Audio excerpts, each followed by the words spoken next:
Shalom, selamat pagi Bapak Ibu yang dikasihi Tuhan Yesus. Kita bertemu kembali setelah libur panjang, libur nasional selama hampir 1 minggu ya. Kita masuk ke minggu yang ketiga ini. Ada beberapa orang yang mengirimkan pesan WhatsApp kepada saya dan mereka berkata bahwa beberapa khotbah yang lalu itu cukup memberkati mereka dan mereka ingin membagikan kepada orang lain. Saya katakan silahkan karena kerinduan saya adalah bahwa pesan-pesan yang saya bagikan ini, itu saya bagikan untuk menolong mereka mengerti apa kehendak Tuhan. Saya menaruh khotbah-khotbah ini di YouTube supaya lebih banyak orang mendengar dan menerima pesan yang Tuhan berikan kepada saya untuk saudara-saudara. Ada yang dari luar kota, ada yang dari luar negeri, dan saya persilahkan untuk mereka membagikan kepada orang-orang yang mereka kasihi. Nah, saya pada hari ini akan berbicara tentang jalan ke sorga. Bahwa jalan ke sorga itu tidak semudah yang dipikirkan kebanyakan orang. Di saat dunia sedang dicekam ketakutan akan maut dari pandemi virus corona, ya saudara bisa baca di media-media sosial, saudara bisa baca di koran, di mana-mana. Seluruh dunia berupaya keras mencegah penyebaran virus ini. Ledakan penyebaran yang baru-baru ini terjadi yang melanda India telah menyebabkan kepanikan di negara-negara yang berdekatan. Malaysia dan Singapura sudah mengumumkan pengetatan protokol kesehatan, bahkan ada kabar bahwa di Singapura pertemuan-pertemuan yang tatap muka langsung itu dibatasi hanya 2 orang saja. Dari 8 orang, 5 orang menjadi 2 orang. Nah, ledakan penyebaran virus di India ini dimulai dari sebuah festival keagamaan di Sungai Gangga, di mana jutaan umat itu datang tumplek di sungai untuk mandi bersama, merayakan satu festival keagamaan bersama-sama.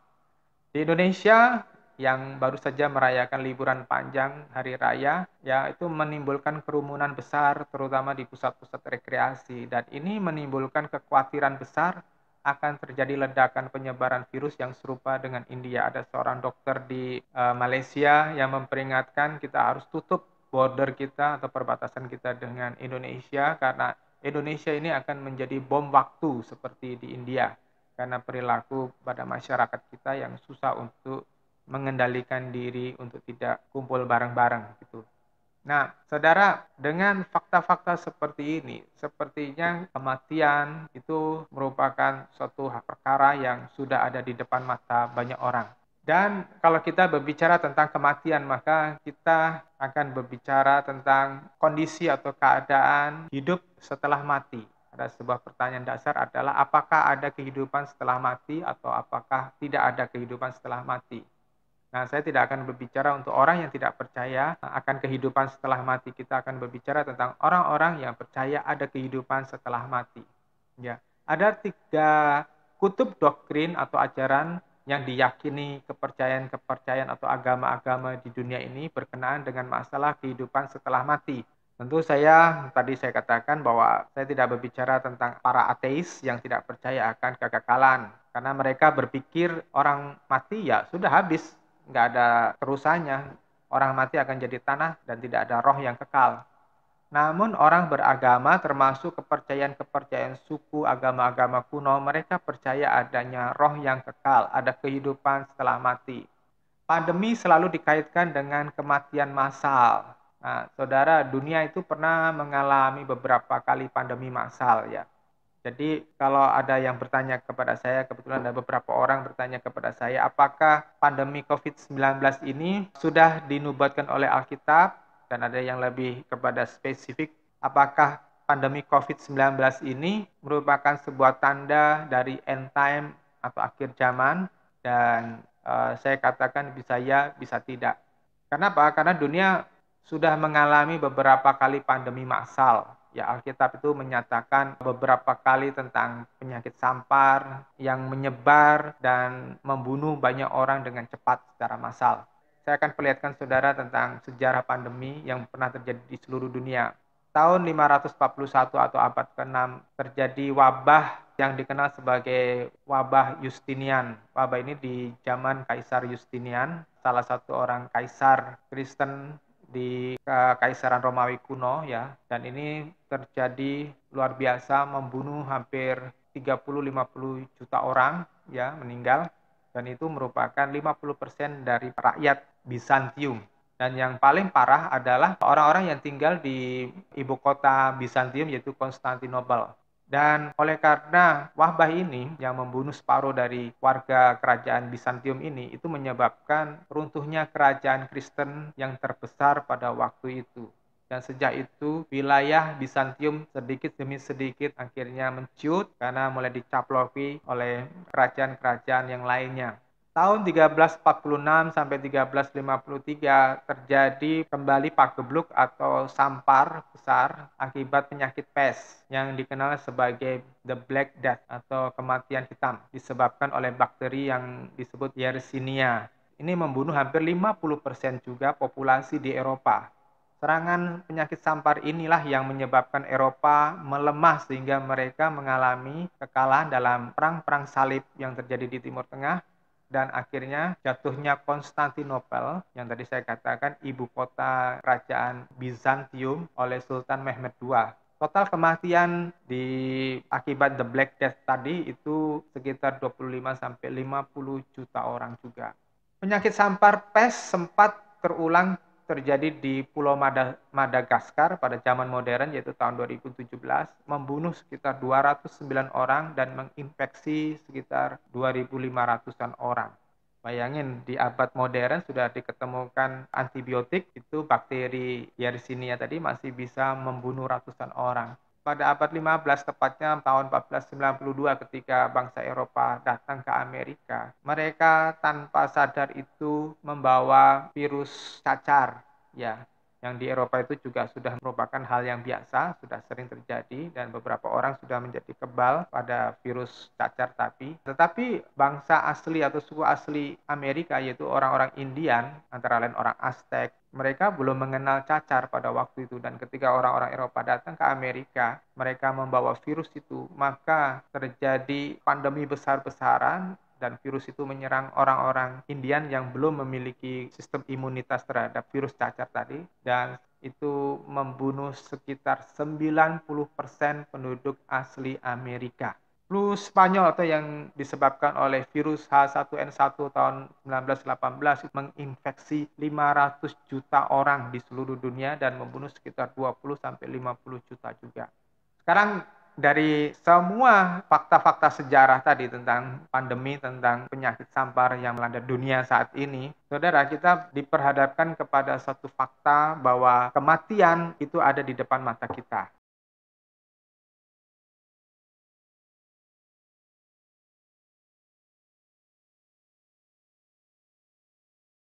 Kita tidak tahu siapa yang bisa tahan dan tidak tahu siapa yang bisa survive atau selamat atau yang tidak survive atau yang malah mati. Nah, saya akan menjelaskan kepada saudara tentang 3 kutub yang saya maksudkan di atas tadi adalah yang pertama, mereka yang berpikir dan percaya adanya surga dan neraka dan untuk masuk ke surga itu dapat diupayakan dengan memperbanyak perbuatan baik, ya perbuatan amal atau doa-doa dari orang-orang yang masih hidup yang mau mendoakan orang yang sudah meninggal tadi.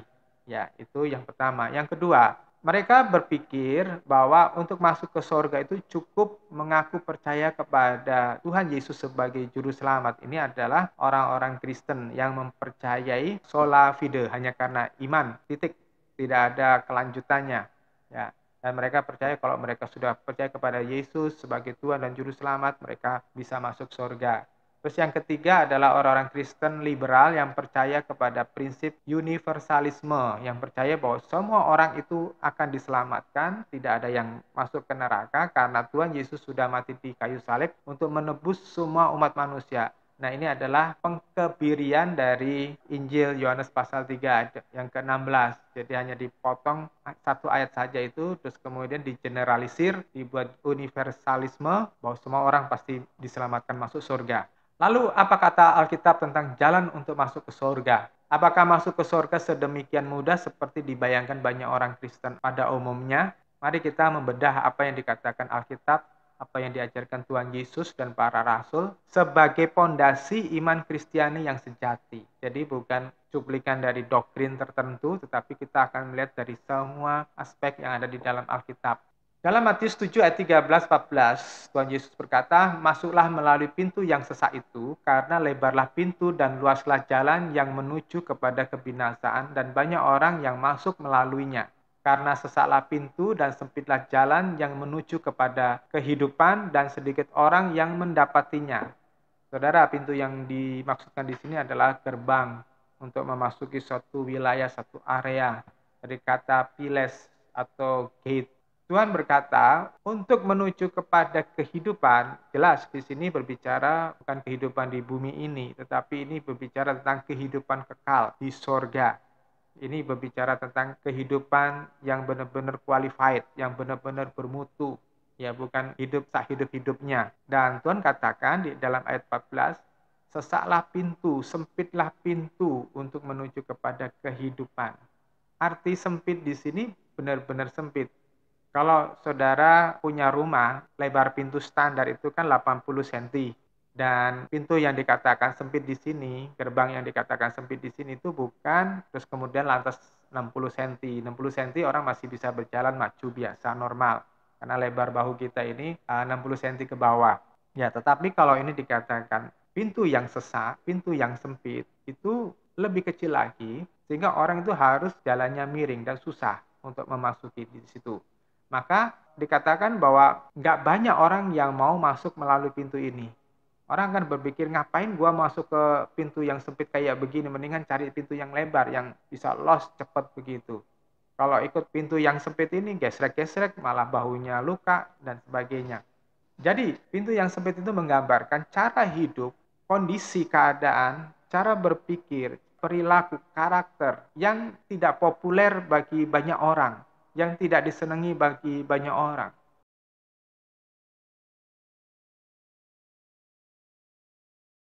Orang ketika emosi itu pengennya itu ya pengen mengumbar begitu saja. Pengennya itu mengucapkan kata-kata yang kasar begitu aja tanpa ada rem. Orang kalau sedang tersinggung itu bisa aja terus ngomong jeplak begitu, tidak peduli orang lain sakit hati apa tidak. Orang kalau punya kesempatan korupsi, mendapatkan uang banyak, mendapatkan gratifikasi yang tidak sah begitu ya, kenapa ditolak? Nah, itu cara hidup orang banyak ya, itu cara berpikir orang dunia. Nah, tentu ini adalah jalan yang lebar. Orang tidak akan suka cari masalah, orang tidak akan suka cari kerepotan, maunya yang enjoy, ya. Nah, ayat ini, ayat di Matius 7 tadi itu paralel dengan apa yang ditulis oleh tabib Lukas di dalam pasal 13 ayat 24. Dikatakan, berjuanglah untuk dapat masuk melalui pintu yang sempit, sebab aku berkata kepadamu, banyak orang akan berusaha masuk ke sana, tetapi mereka tidak akan bisa. Pada kalimat Lukas 13 ayat 24 tadi, ada penegasan dengan kata berjuanglah. Kata berjuang dalam bahasa Inggris fight itu menunjukkan sebuah usaha yang keras, perjuangan yang keras menghadapi penghalang-penghalang atau batasan-batasan yang berpotensi menggagalkan pencapaian suatu prestasi atau yang berpotensi menggagalkan sebuah tujuan atau harapan dari seseorang. Sedangkan di Matius pasal 22 ayat 14, ketika Tuhan Yesus memberikan perumpamaan tentang raja yang hendak mengadakan perjamuan pesta, tetapi undangan-undangan khususnya, yaitu orang-orang yang dikenalnya, orang-orang yang dianggap sebagai sahabat, itu malah tidak mau datang. Saudara, undangan khusus ini berbicara tentang orang Yahudi pada waktu itu, pada zaman Tuhan Yesus. Tetapi ini juga berbicara tentang orang Kristen keturunan yang turun-temurun, yang sudah sejak nenek moyangnya itu sudah menjadi Kristen bertahun-tahun. Mereka adalah orang-orang yang sudah memiliki firman Tuhan, baik di perjanjian lama maupun perjanjian baru, tetapi menolak hidup benar, menolak hidup yang sesuai dengan tatanannya Tuhan. Lalu di dalam Matius 22, sang raja tadi memerintahkan supaya undangan dialihkan kepada orang lain secara umum. Ya, dikatakan undanglah orang-orang yang ketemu di pinggir-pinggir jalan, di perapatan-perapatan, siapapun mereka undang masuk ke pestaku. Sampai akhirnya banyak orang datang, tetapi yang datang pun pada waktu itu, ya saudara bisa melihatnya di Matius 22, itu ada yang datang dengan tidak memenuhi syarat kehadiran di sebuah pesta pada umumnya. Syarat kehadiran pesta kerajaan adalah dia harus memakai pakaian yang resmi, pakaian pesta, pakaian yang terhormat. Kalau rajanya itu yang bikin pesta, bikin acara, kalau ada orang pakai compang-camping, ya secara protokol pasti tidak akan diizinkan. Nah, pakaian pesta itu menurut Wahyu pasal 19 adalah perbuatan atau kehidupan yang benar di mata Allah. Suatu perbuatan yang kudus, yang suci. Nah, untuk undangan yang nyeleneh tadi, yang pakaiannya itu sembronoan tadi, sang raja itu murka dan menyuruh membuangnya itu ke penjara. Lalu keluarlah pernyataan Tuhan tentang standar keselamatan yang ada di dalam ayat 13-14, saya akan bacakan. Lalu kata raja itu kepada hamba-hambanya, ikatlah kaki dan tangannya dan campakkanlah orang itu ke dalam kegelapan yang paling gelap. Di sanalah akan terdapat ratap dan kertak gigi. Sebab banyak yang dipanggil, tetapi sedikit yang dipilih. Saat ini ada lebih 1 miliar orang yang percaya kepada Yesus dari berbagai aliran. Tetapi ayat 14 ini menegaskan bahwa sekalipun ada banyak orang yang mengakui Yesus sebagai Tuhan, tetapi hanya sedikit orang yang dipilih untuk diselamatkan masuk ke surga. Dalam kisah kedua disebutkan tentang orang saleh yang kaya. Saudara bisa membaca di Matius pasal 19. Ada seorang muda yang kaya datang kepada Tuhan Yesus menanyakan syarat untuk masuk ke surga, untuk bisa diterima surga. Tuhan lalu menjelaskan, pertama, Tuhan mengajukan standar dasar, yakni pemenuhan hukum Musa, ya, pemenuhan 10 perintah Tuhan. Jangan berzina, jangan membunuh, jangan mencuri, jangan bersaksi dusta, hormati orang tua, jangan menyembah berhala, kuduskanlah hari Sabat, dan seterusnya. Namun untuk menyempurnakan hukum Musa, Tuhan memberikan tambahan, yaitu jualah hartamu, bagikan kepada orang miskin, lalu sebagai gantinya ikutlah aku. Itu perintah Tuhan, ya, untuk menjadi seorang yang sempurna. Ya, kenapa harus mengikuti Tuhan dengan menjual semuanya? Karena Tuhan tidak mau orang ini masih berpikir duniawi. Orang ini yang mau dipersiapkan untuk menjadi rasul harus tertuju sepenuhnya kepada rencana Allah. Tuhan tahu akan nasib para rasul nanti. Saudara, dari 12 rasul, hanya 1 yang matinya itu normal. 11 lainnya itu mati dibunuh dengan cara mengerikan. Ya kalau dia masih berpikir tentang harta di dunia, ya boro-boro dia mau mati martir. Dia pasti akan menyelamatkan hartanya dulu. Ya. Nah, pemuda kaya itu akhirnya meninggalkan Tuhan Yesus karena merasa tidak mampu memenuhi syarat kedua dari Tuhan tadi. Di dalam Matius pasal 19 ayat 23-24 saya bacakan, lalu Yesus berkata kepada murid-muridnya, aku mengatakan yang sebenarnya kepadamu, sulit bagi orang kaya untuk masuk ke dalam kerajaan surga. Sekali lagi aku mengatakan kepadamu bahwa lebih mudah bagi seekor unta untuk melewati lubang jarum daripada orang kaya masuk ke dalam kerajaan Allah. Ayat ini tidak berarti untuk menyatakan bahwa orang tidak boleh kaya. Tetapi sebetulnya Tuhan sedang mengajari kepada kita bagaimana kita memandang kekayaan, bagaimana kita mengelola kekayaan. Karena apa? Ketika kita salah mengelola kekayaan, karena ketika kita salah memandang kekayaan, maka kekayaan itu akan menjadi jerat, menjadi magnet untuk membuat saudara itu bukan mendekati kerajaan Allah, tapi malah menjauhi kerajaan Allah. Menjadi magnet untuk menarik saudara untuk masuk ke neraka. Karena dengan kekayaan, orang itu mudah melakukan segala sesuatu. Karena dia mudah untuk membeli segala sesuatu, bahkan yang haram, bahkan yang tidak berkenan kepada Tuhan. Ia mampu membelinya untuk kesenangan dagingnya. Nah, kisah yang ketiga ada di Lukas pasal 16 mengisahkan tentang orang kaya dan Lazarus si miskin. Saya bacakan ayat 19. Ada orang kaya yang selalu berpakaian ungu dan kain linen dan bersenang-senang setiap hari dalam kemewahan. Kain ungu itu berbicara tentang simbol dari kekayaan pada waktu itu. Karena orang yang kaya itulah yang bisa memakai kain ungu. Karena nilai kain ungu itu adalah nilai yang termahal pada waktu itu. Kalau kita sekarang itu kira-kira kain sutra lah gitu. Orang kaya ini, perhatikan di ayat 19, itu bersenang-senang setiap hari dalam kemewahan. Saudara yang dikasih Tuhan, ini yang menjadi masalah. Bukan karena orang kaya ini jahat. Bukan karena orang kaya ini suka membunuh, mencuri. Bukan karena orang kaya ini tidak pernah pergi beribadah misalnya. Tidak disebutkan di situ.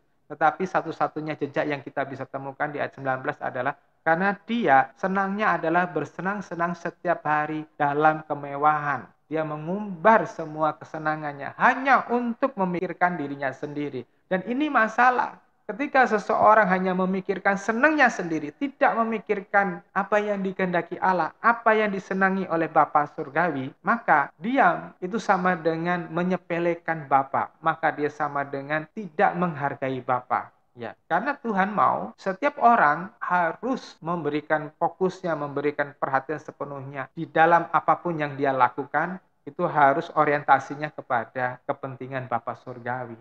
Jadi kalau orang kaya itu bersenang-senang untuk dirinya sendiri, otomatis dia tidak akan memikirkan perkaranya Allah.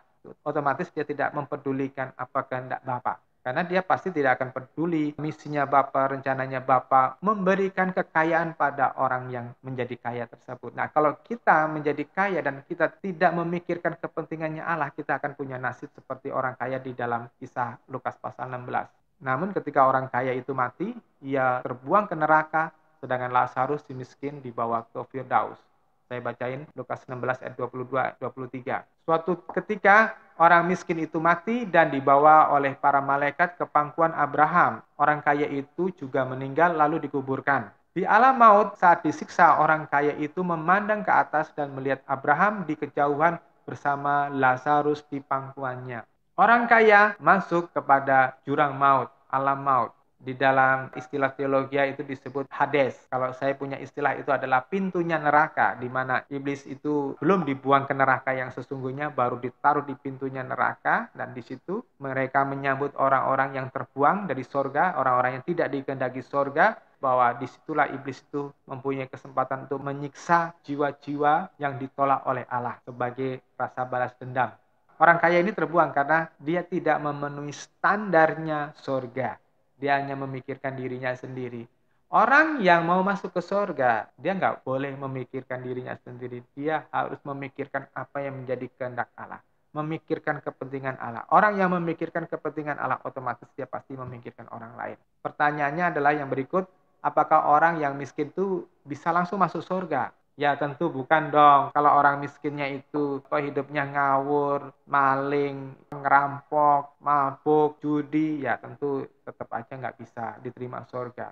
Tetapi yang jelas bahwa si Lazarus bisa diterima surga bukan karena miskin, karena dia menerima hidup ini tanpa pengeluhan, tanpa ngedumel, tanpa protes, tanpa marah, tanpa benci. Hatinya polos, murni. Sebelum kita membahas tentang apa yang berhak untuk masuk surga dan bagaimana syarat masuk surga, saya ingin mengajak Anda untuk sangat menyadari tentang eksistensi alam roh dan surga dan neraka. Mengapa? Karena saya percaya tidak banyak dari antara Anda yang sungguh-sungguh memikirkan hal tersebut. Bapak, Ibu, Saudara yang dikasihi Tuhan Yesus, saya sangat yakin banyak dari Anda yang tidak pernah memikirkan bahwa kematian adalah nyata, bahwa kematian itu ada di depan mata kita masing-masing. Jika melihat animo banyak orang yang tidak terlalu peduli dengan kematian dan tidak peduli dengan firman Tuhan, mereka banyak yang tidak peduli untuk memperjuangkan pertumbuhan rohani mereka, karena mereka merasa bahwa mereka memiliki hidup yang masih cukup panjang.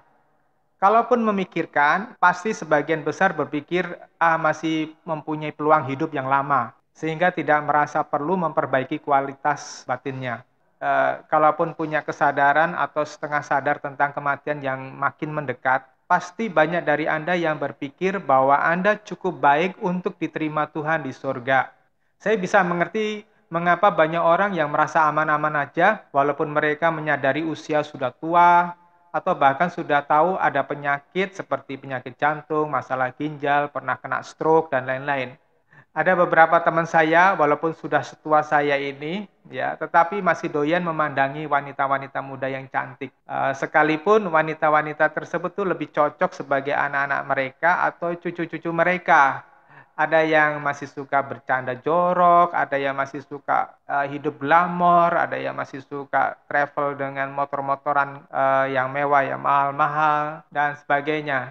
Mereka adalah orang-orang yang saya pikir tidak pernah terdidik dalam kebenaran. Mereka berpikir kalau perbuatan baik mereka itu cukup layak untuk membuat mereka diterima surga. Karena pikir mereka bukan orang kriminal, mereka cukup beramal, mereka adalah para suami, para istri yang setia, mereka anak-anak yang rajin, yang baik, dan sebagainya. Atau mereka para penganut ajaran Kristen yang ngawur. Ya, ada ajaran yang mengatakan begini, sekali engkau percaya kepada Tuhan Yesus, maka darahnya sudah menghapus dosa masa lalumu, dosa sekarang, dosa yang bahkan akan engkau kerjakan di masa akan datang. Ini benar-benar pengajaran pengawuran yang diproduksi dari neraka, supaya menyesatkan orang yang percaya, yang polos, tetapi tidak memiliki hikmat. Saya pikir sebagian besar dari Anda pasti tak pernah berpikir bahwa Anda bisa terbuang ke neraka. Kalaupun memikirkan neraka, Anda pasti berpikir bahwa neraka itu tidak lebih mengerikan daripada penjara biasa di bumi ini. Atau masa penderitaan yang tidak terlalu lama atau masih ada jalan keluar jika orang cemplung ke neraka. Anda pasti membayangkan panasnya neraka seperti panasnya api lilin yang tanpa sengaja menyambar Anda. Nah, Anda berpikir Anda masih punya refleks untuk menghindarinya. Maka banyak orang suka membuat bercandaan yang kata mereka itu, enaklah kalau bisa pergi ke neraka, karena bisa ketemu dengan para artis, para bintang film yang cantik, yang ganteng. Ini otak-otak mesum. Bahkan di dalam alam roh mereka itu masih berpikir, masih bisa bercinta dengan bidadari-bidadari cantik atau artis-artis cantik. Oke, sebelum kita melanjutkan pembicaraan tentang syarat untuk bisa diterima oleh surga, ya syaratnya Tuhan, saya akan berbicara dahulu tentang neraka.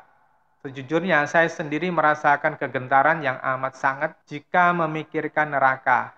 Itulah yang membuat saya sangat bersyukur saya tidak keburu mati di usia muda seperti beberapa teman saya yang tidak beruntung. Sebetulnya saya bukan orang yang bersih-bersih amat di masa muda saya. Ada banyak kenakalan di masa lalu, walaupun saya bukan pecandu narkoba, bukan pemabuk, bukan pejudi, juga bukan seks maniak yang kacau seperti beberapa teman saya dahulu, ya. Tetapi jika saya renungkan, jika saya mati di masa muda saya, sudah pasti saya tidak akan diterima surga karena kualitas hidup saya belum pas seperti yang Tuhan Yesus inginkan. Saya beruntung karena diberi umur panjang sampai saat ini. Dengan pertambahan umur saya ini, saya makin diberi kebijaksanaan, bertemu dengan orang-orang yang bijak, bertemu dengan orang-orang yang baik, yang memberikan teladan, yang memberikan pencerahan dalam batin saya, dalam pikiran saya. Banyak hal yang terjadi di sepanjang perjalanan hidup saya, banyak yang saya layani, hal itulah yang membangun kesadaran saya makin sempurna. Lalu saya diberi kesempatan untuk mempelajari alam di balik kubur ini. Terus terang, saya senang belajar. Maka adalah tanggung jawab saya untuk mengajari Anda tentang betapa mengerikannya jika sampai Anda tidak memenuhi syaratnya Tuhan untuk masuk surga. Setelah saya mengamati beberapa kesaksian, baik dari luar maupun dari beberapa orang yang saya layani, saya sadar bahwa manusia benar-benar dalam bahaya besar. Anda dan saya dalam bahaya besar, bahaya yang mengerikan. Saya melihat ini lebih mengerikan daripada orang yang sesak nafas karena paru-parunya dirusak oleh COVID-19 atau kanker paru-paru. Ya, saya tahu orang yang sesak nafas itu menderita sekali karena saya punya beberapa teman yang mengalami sesak nafas, juga termasuk istri saya yang mengalami sesak nafas karena masalah jantungnya. Saudara, neraka itu lebih mengerikan dari korban penyakit pes, kolera, disentri, lepra digabung menjadi satu. Neraka jauh lebih mengerikan dari kamp Holocaust atau kamp pemusnahan massal yang dibangun oleh Nazi Jerman, oleh Hitler, dan lebih mengerikan dari The Killing Field-nya Khmer Merah Kamboja pada beberapa tahun yang lalu. Nah, apa yang dikatakan Alkitab tentang tempat jahanam tersebut, saudara bisa baca di Matius pasal 8 ayat ke-12. Di situ dikatakan bahwa orang-orang pilihan yang tidak memenuhi syarat, orang-orang pilihan yang sembrono hidupnya, itu akan dibuang ke tempat yang hanya ada kegelapan yang paling gelap, dan di situ hanya ada terdengar ratap tangis dan kertakan gigi. Ratap tangis karena penyesalan, kertak gigi karena tidak dapat menahan rasa sakit yang luar biasa. Dalam Matius pasal 13 ayat 42 dan 50, di situ dijelaskan tentang para ilalang, yaitu orang-orang yang dipakai oleh si jahat untuk merusak pekerjaan Tuhan, untuk merusak panenan Tuhan, itu akan dibuang ke dapur api, dan di sana hanya ada ratap tangis dan kertak gigi. Di Matius 22 ayat 13, orang yang tidak memakai pakaian pesta ketika seorang raja itu mengundang pesta, tapi ada orang yang dengan sembrono datang ke pesta tanpa pakaian pesta, mungkin pakaian yang ala kadarnya, itu akan dicampakkan dalam penjara yang paling gelap dengan ratap tangis dan kertak gigi. Matius 24 ayat 51, hamba yang tidak melakukan tugasnya dengan baik, nasibnya akan sama dengan orang-orang munafik yang akan dilempar ke tempat yang mengerikan di mana hanya ada ratap tangis dan kertak gigi juga. Matius pasal 25 ayat 30, orang yang menguburkan talenta memendam talentanya, talenta yang diberikan oleh sang Tuhan, yaitu para pemalas, para pemrotes yang tidak tahu bersyukur, itu akan dibuang ke tempat yang penuh dengan ratap tangis dan kertak gigi. Semuanya berbicara tentang ratap tangis dan kertak gigi. Ini satu tempat yang mengerikan sekali. Saudara, perjanjian lama memang tidak dengan spesifik menggambarkan tentang neraka, karena fokus Tuhan di perjanjian lama adalah memperkenalkan siapa Elohim yang benar, siapa Yahweh yang harus disembah oleh Israel. Dialah Allah yang melebihi ilah lainnya. Maka di perjanjian lama, Tuhan hanya berkutat soal perkara jasmani, pendidikan yang keras jika orang Israel berbalik dari setianya. Tetapi di dalam perjanjian baru, Tuhan mengajarkan kepada kita, membawa kita ke pemahaman yang lebih tinggi. Tuhan membawa kita kepada kesadaran tentang kekekalan. Itu sebabnya syarat yang ditetapkan oleh Tuhan itu sangat spesifik, sangat detail. Di perjanjian baru, Tuhan Yesus mengiring kita supaya memahami alam roh. Menggiring kita untuk memahami batin kita. Saudara yang dikasih Tuhan, kekekalan harus menjadi tujuan utama hidup ini. Karena kekekalan hanya memiliki dua opsi, yakni kehidupan kekal di dalam kemuliaan Tuhan atau binasa kekal di dalam tempat penghukuman kekal yang tadi dikatakan berkali-kali hanya ada ratap tangis dan kertak gigi. Dalam beberapa kali khotbah dan perumpamaan Tuhan Yesus, beliau menyampaikan konsekuensi mengerikan untuk setiap orang yang tidak hidup benar di hadapan Tuhan, terutama dicatat oleh Injil Matius. Saya akan memberikan beberapa kesaksian tentang orang-orang yang pernah diizinkan Tuhan melihat kengerian neraka. Mereka orang-orang yang pernah berjalan-jalan ke neraka bersama dengan Tuhan. Ada salah seorang yang diizinkan Tuhan melihat neraka. Orang tersebut bertanya kepada Tuhan, "Mengapa engkau membuat neraka dan membuat jiwa-jiwa itu menderita di sana?" Tuhan menjawab, "Aku tidak membuat neraka untuk manusia. Aku membuatnya sebagai tempat pembuangan bagi iblis dan setan-setan yang memberontak kepadaku." Jika saya teliti dengan seksama, maka ini harusnya Anda benar-benar pasang telinga dengan apa yang akan saya katakan lebih lanjut ini. Orang tidak perlu terbuang ke neraka hanya dengan berbuat kesalahan-kesalahan besar seperti membunuh, berzina, mencuri, menipu, berdukun, menyembah patung, dan lain-lain. Alkitab Perjanjian Baru menjelaskan sebuah kesalahan yang paling kecil sekalipun yang tersembunyi di dalam batin seseorang itu sudah cukup membuat seseorang itu terbuang ke neraka. Camkan ini. Tetapi orang-orang yang tidak memenuhi syarat diterima di sorga, oleh karena keputusannya sendiri, mereka akan pergi ke neraka. Bukan karena Tuhan menginginkan mereka berada di neraka. Hal ini cukup mengejutkan saya akhir-akhir ini ya, dengan pernyataan seperti itu.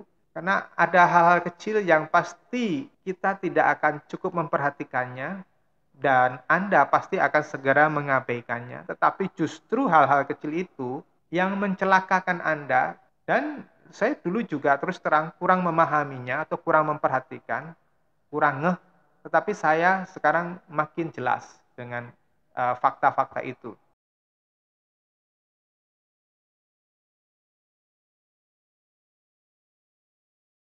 Di dalam Matius pasal ke-22, kita belajar bahwa orang-orang yang menolak undangan raja, orang-orang yang tidak berpakaian pesta. Kalau di dalam Matius pasal 19, itu adalah orang-orang yang tidak mau menjual harta dan membagikannya kepada orang miskin lalu mengikuti Tuhan. Sedangkan di Matius pasal 25 kita bertemu dengan gadis-gadis yang tidak menyiapkan minyak yang mencukupi sehingga ketika mempelai datang mereka tidak memiliki minyak dan mereka akhirnya ketinggalan pesta. Terus juga di situ dikatakan tentang orang-orang yang tidak menanggapi suara Tuhan untuk menghibur orang-orang yang membutuhkan penghiburan, menolong orang-orang yang membutuhkan pertolongan. Saudara, di Matius pasal 25 ini sebetulnya adalah masalah pengalokasian waktu dan pengalokasian hati. Ya, karena ada banyak orang yang hanya memikirkan dirinya sendiri. Di dalam Yohanes 3 ayat 3, Tuhan mengatakan bahwa orang yang tidak mau dilahirkan baru, nah ini berkaitan dengan Roma 12 ayat 2 ya. tentang pembaruan mindset atau pembaruan budi pekerti atau pola berpikir, kebiasaan, dan karakter. Nah, orang-orang yang diselamatkan tetapi yang tidak mau mengubah pola berpikir, mengubah karakter, mengubah kebiasaan, mengubah cara hidup seperti apa yang diperagakan oleh Tuhan Yesus, tetapi mereka hanya puas dengan standar-standar agamawi, ini akan menempatkan Anda pada posisi yang berbahaya. Di dalam Matius pasal 16 ayat 24, orang yang tidak mau menyangkal dirinya dan memikul salib itu mereka tidak layak. Sedangkan di Lukas pasal 12 ayat 9, orang yang menyangkali Tuhan di depan manusia itu juga akan ditolak oleh Tuhan, tidak akan diterima oleh Tuhan. Lukas pasal 12 ayat 10, saya melihat ini adalah sesuatu yang lebih dahsyat lagi, yaitu orang yang menghujat Roh Kudus. Nah, untuk yang masalah ini, orang yang menghujat Roh Kudus, saya sadar sangat sulit tolak ukurnya. Di satu sisi kita menghadapi banyak penyesatan ajaran. Ya, di muka bumi ini ada banyak ajaran, ada banyak agama. Dan juga termasuk di dalam Kristen itu sendiri, itu banyak ajaran-ajarannya. Kita sampai dibuat bingung deh. Mana yang harus kita pilih, mana yang harus kita percayai. Juga berbagai manifestasi roh palsu. Terus terang saya mempunyai banyak pengalaman yang membuat saya frustasi dengan berbagai macam fenomena yang orang katakan itu karunia-karunia roh. Tetapi setelah 30 tahun melayani terbukti saya bertemu dengan karunia-karunia palsu, penglihatan-penglihatan palsu, bahasa roh palsu, urapan palsu. Bukan mereka mendapat Roh Kudus, tapi malah sebaliknya mereka mendapatkan roh jahat. Ini sangat mengerikan. Saya melihat sendiri penipuan-penipuan semacam itu, penipuan roh jahat maksud saya, dan saya pun tahu ada orang-orang besar yang bukunya saya baca juga jatuh di dalam kesesatan. Ini benar-benar menyedihkan dan menyakitkan hati Tuhan. Saya hanya mencuplik 7 bagian dari Alkitab yang mengingatkan kita betapa kecil lubang saringan di perjanjian baru ini yang harus kita lewati dan saudara harus lolos. Menurut saya, ayat-ayat tersebut jika dipikirkan dengan seksama akan benar-benar mencelikkan mata Anda, tetapi kadang-kadang ya banyak orang itu membutuhkan proof, membutuhkan bukti untuk meyakini, untuk membuktikan apakah yang ditulis Alkitab itu benar. Ya, ada banyak manusia mempunyai sifat Thomas yang baru percaya setelah melihat. Saudara nanti baca deh di Yohanes pasal 20 ayat 24 sampai 29. Makanya Tuhan berkata, berbahagialah orang yang percaya walaupun tidak melihat.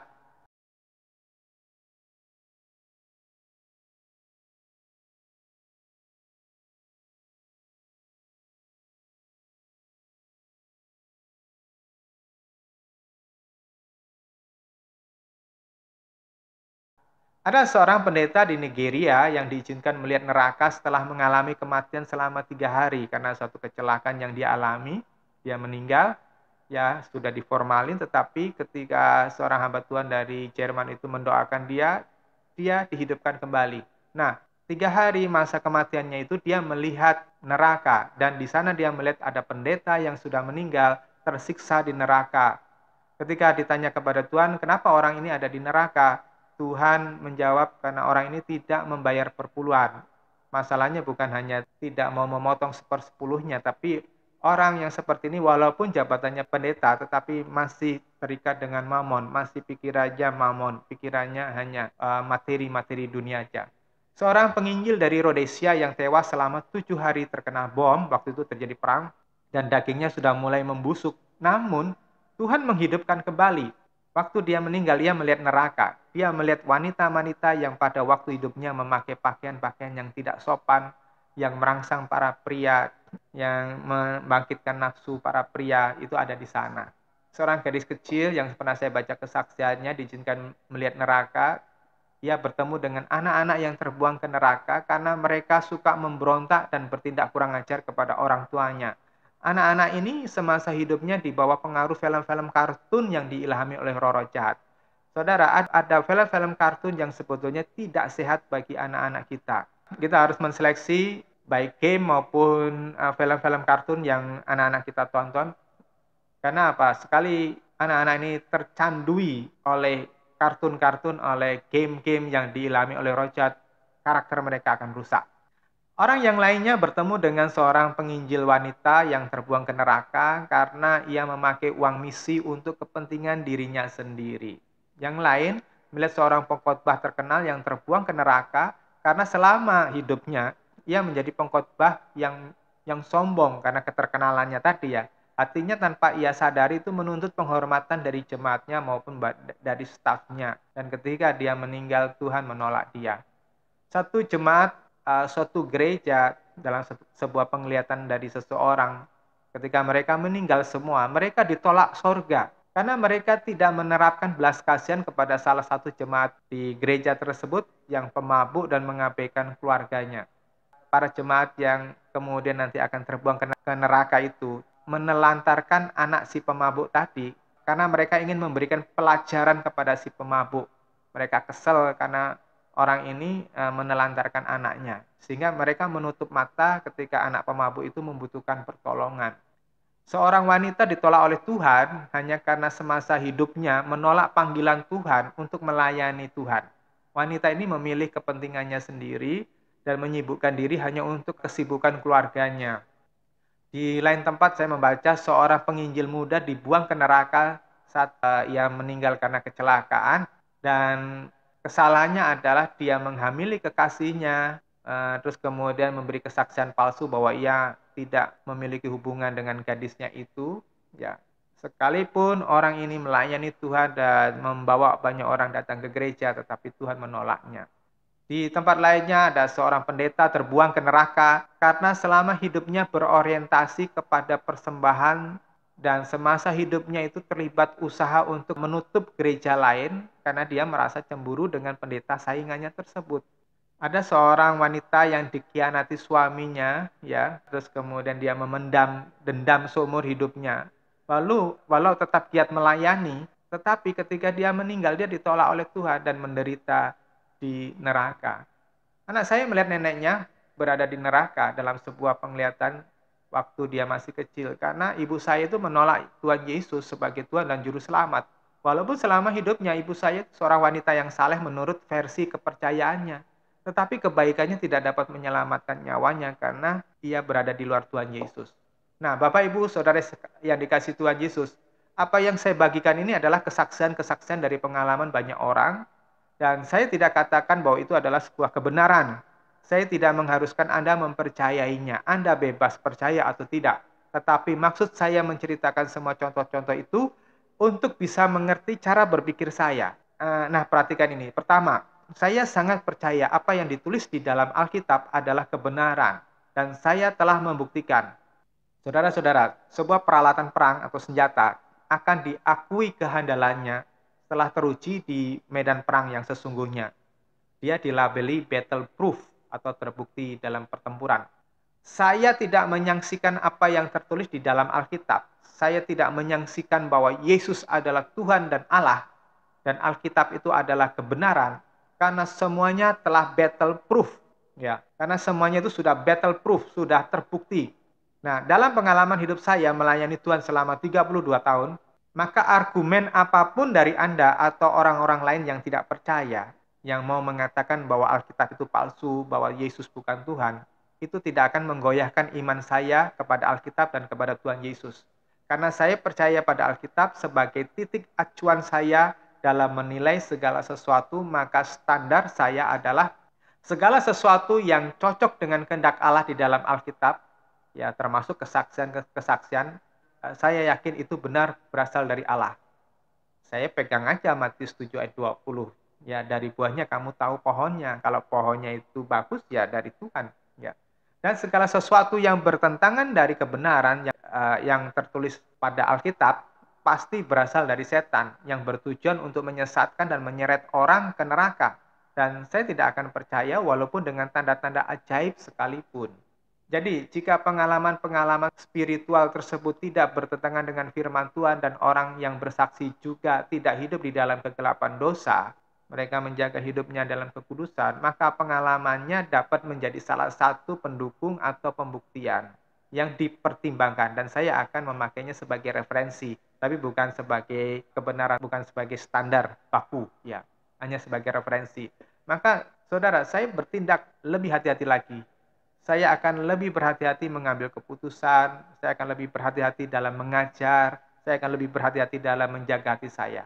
Saya tidak akan mengizinkan sembarangan perasaan berkecamuk dalam hati saya. Saya tidak akan mengizinkan pikiran filosofi asing menguasai pemahaman saya jika itu tidak terbukti berasal dari firman Tuhan.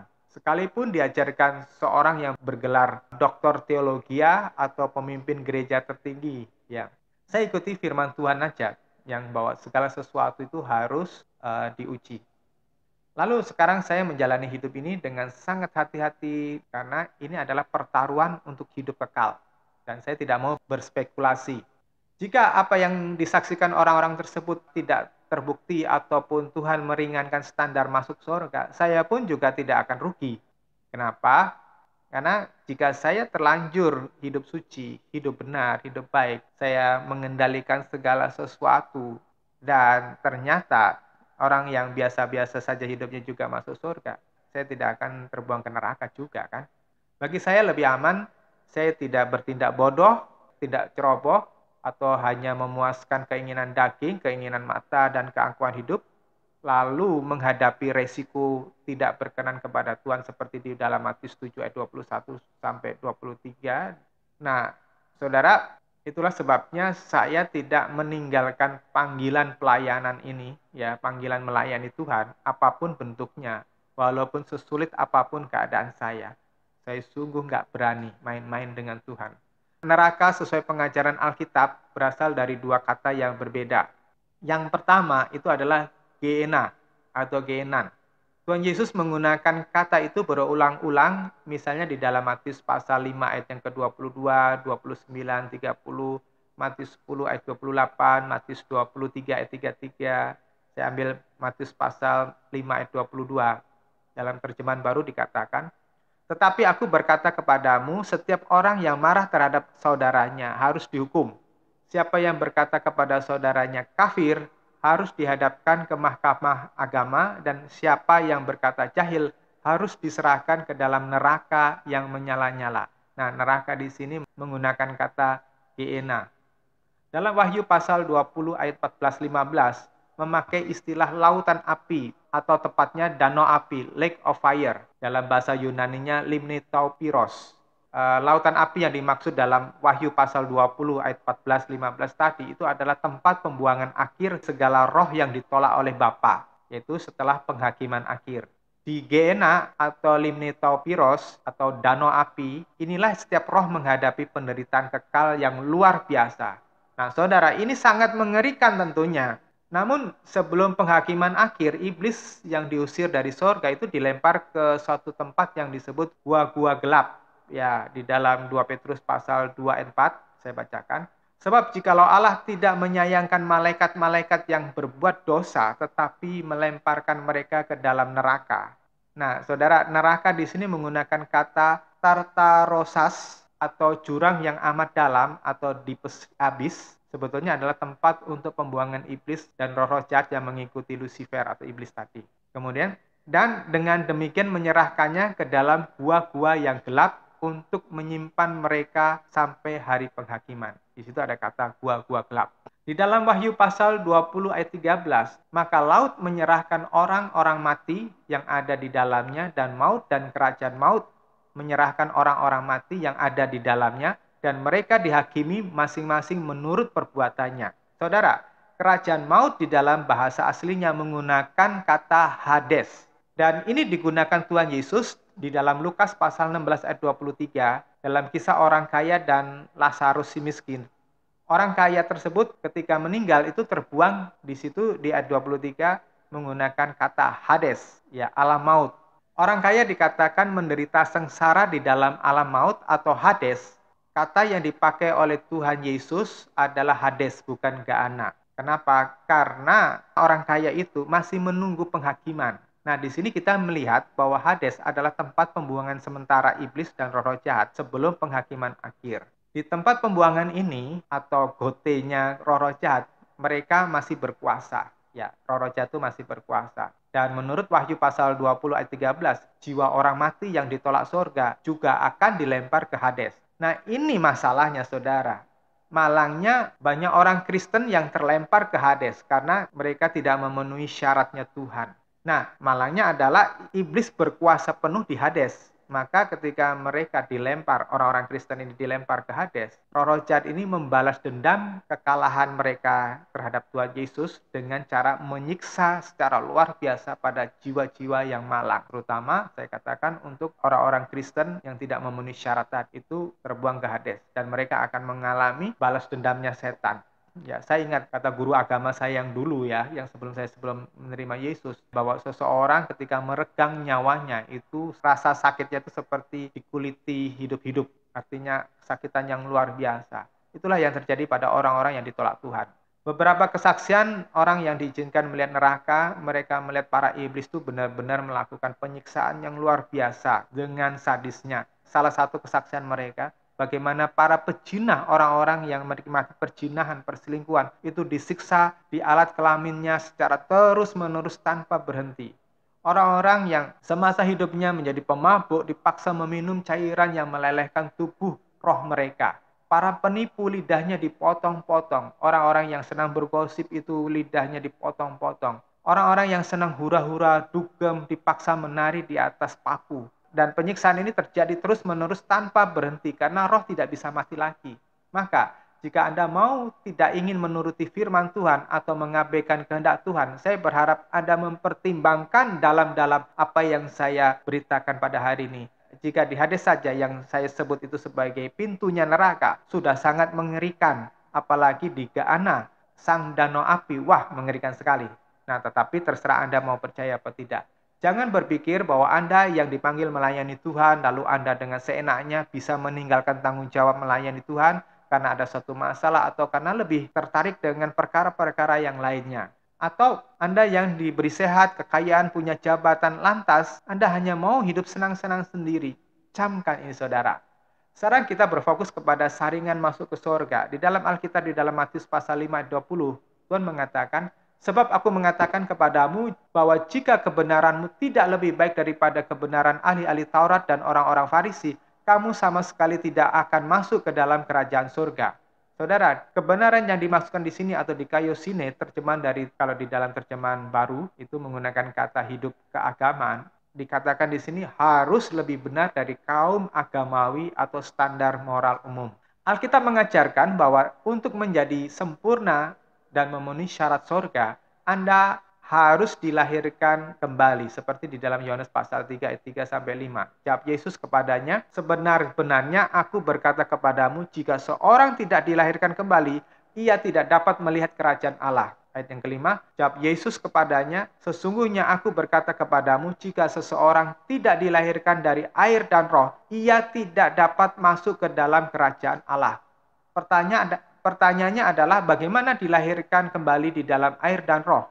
Jika standar kekudusannya adalah seperti Tuhan Yesus, seperti yang dinyatakan di dalam 1 Yohanes pasal 2 ayat ke-6, dan ini mengacu kepada 1 Petrus pasal 1 ayat 15-16 tentang kekudusan. Nah, kita bertanya, bagaimana kita bisa mencapai standar tersebut? Bapak Ibu Saudara yang dikasihi Tuhan Yesus, saya tidak mau kita hanya hafal teori saja. Karena bertahun-tahun saya mengajar banyak orang, ternyata hanya sedikit yang mencapai garis finish. Hanya sedikit yang mau tetap memperhatikan rambu-rambu yang saya beritahukan. Banyak dari murid yang tegar hati dan melanggar rambu-rambu tersebut. Kesudahan orang yang sembrono ini, orang-orang yang berani melanggar rambu-rambu yang diberikan Tuhan, meskipun sudah sejuta kesaksian yang sudah diceritakan dan ya sudah banyak mendengarkan kesaksian-kesaksian tersebut. Tetapi jika hidup Anda itu sembrono, maka Anda dalam bahaya yang besar. Wajah mereka itu sudah memancarkan aroma Hades atau Gehenna sejak mereka masih hidup. Seringkali saya berbicara dengan seseorang atau ketika saya bersalaman dengan seseorang, itu selalu ada suara Roh Kudus dalam hati saya memberitahu saya tentang kondisi orang tersebut. Dan seringkali terbukti dengan tepat setelah beberapa waktu berjalan. Saudara bisa belajar dari apa yang dialami oleh Musa ketika bertemu dengan Firaun. Dalam kitab Keluaran dikatakan berkali-kali Tuhan mengatakan bahwa Firaun akan mengeraskan hatinya. Firaun tetap mengeraskan hatinya. Walaupun segala tanda ajaib dinyatakan di depan matanya. Bahkan sampai detik terakhir ia melihat Laut Merah terbelah dua pun hatinya tetap keras. Orang Farisi, Imam Agung Kayafas tentu mendengar penuturan para penjaga Romawi tentang kebangkitan Tuhan, bagaimana dia melihat batu yang dipakai untuk menutup gua tempat Yesus dikuburkan itu terbelah dan melihat malaikat. Mestinya mereka berpikir siapa Yesus itu, tetapi mereka tetap mengeraskan hati. Nah, terlalu banyak orang Kristen yang tidak tahan terhadap ujian kesetiaan. Saya cuma melihat satu masalah, yaitu sulitnya memiliki hati yang rendah hati dan lemah lembut. Padahal Tuhan menegaskan di dalam Matius pasal 11 ayat 28-29, datanglah kepadaku semua yang letih lesu dan berbeban berat, dan aku akan memberimu kelegaan. Pikulah buk yang kupasang dan belajarlah dariku, karena aku lemah lembut dan rendah hati, dan kamu akan mendapatkan ketenangan dalam jiwamu. Orang yang rendah hati adalah orang yang mudah diajar. Orang-orang seperti ini ya di dalam Matius pasal 5-6 punya kerinduan untuk belajar, punya kehausan untuk belajar. Orang-orang jenis ini tahu bahwa firman Tuhan itu dapat mengubah hati walaupun sudah jahat sekalipun ya, tetapi kalau orang itu bertekun ya, seperti di dalam 2 Timotius pasal 3:16 Tuhan mengatakan segala tulisan yang dihilangkan Allah memang bermanfaat untuk mengajar, untuk menyatakan kesalahan, untuk memperbaiki kelakuan, dan untuk mendidik orang dalam kebenaran. Jika orang bertekun dalam firman Tuhan, ia pasti akan berubah. Cepat atau lambat pasti akan berubah. Sedangkan orang yang lemah lembut adalah orang-orang yang mempunyai penguasaan diri. Pikirannya terang, pikirannya tenang, tidak cepat emosi, walaupun apapun yang terjadi. Saudara yang dikasih Tuhan, rekan bisnismu bisa saja menipumu dan menggelapkan modalmu. Usahamu yang setelah kau usahakan bertahun-tahun bisa saja bangkrut. Suamimu atau istrimu bisa saja tidak mengasihimu dan bahkan berselingkuh. Anakmu bisa saja kurang ajar, temanmu bisa saja menjauh meninggalkanmu. Tetapi orang-orang yang lemah lembut tidak mudah gelap mata. Ia tidak akan lari dari panggilan Tuhan, dia tidak akan mundur dari Tuhan. Tetapi orang-orang yang melembutkan hati, orang-orang yang setia, itu seperti para rasul yang tetap setia sampai akhir hayat mereka, dan mereka memutuskan untuk tidak memiliki dunia, tetapi mereka mengejar sorga. Mereka adalah orang-orang yang menggenapi Wahyu pasal 2 ayat 10, yang tetap setia sampai mati. Sehingga ketika mereka datang kepada Tuhan, Tuhan mengaruniakan kepada mereka mahkota kehidupan. Pengalaman saya untuk dapat membangun kesetiaan terhadap panggilan Tuhan, untuk membangun hati yang lemah lembut dan rendah hati adalah dengan terus belajar apa yang dikehendaki Tuhan. Saya terus belajar bagaimana memiliki karakter Tuhan. Saya terus memfokuskan mata saya, mata rohani saya, hati saya kepada Tuhan. Bukan seminggu sekali, bukan sehari sekali, tetapi setiap waktu, setiap jam, pikiran saya kemanapun saya pergi, dimanapun saya berada, hanya Tuhanlah yang menjadi nomor satu. Nah, Bapak Ibu Saudara yang dikasih Tuhan, selagi engkau bernafas, selagi engkau masih bernafas, selagi engkau masih ada kesempatan, carilah perkenanan Tuhan, belajarlah dengan rendah hati, belajarlah kepada Tuhan. Pikirkan apa yang Tuhan mau, bukan yang engkau mau. Semoga Anda menggenapi sejumlah kecil yang terpilih seperti di dalam Matius pasal 22 ayat 14, sebab banyak yang terpanggil, tetapi sedikit yang dipilih. Saudara jangan hanya menggenapi banyak orang Kristennya saja, tetapi pastikan bahwa engkau menjadi orang-orang yang terpilih. Soli Deo Gloria. Amin.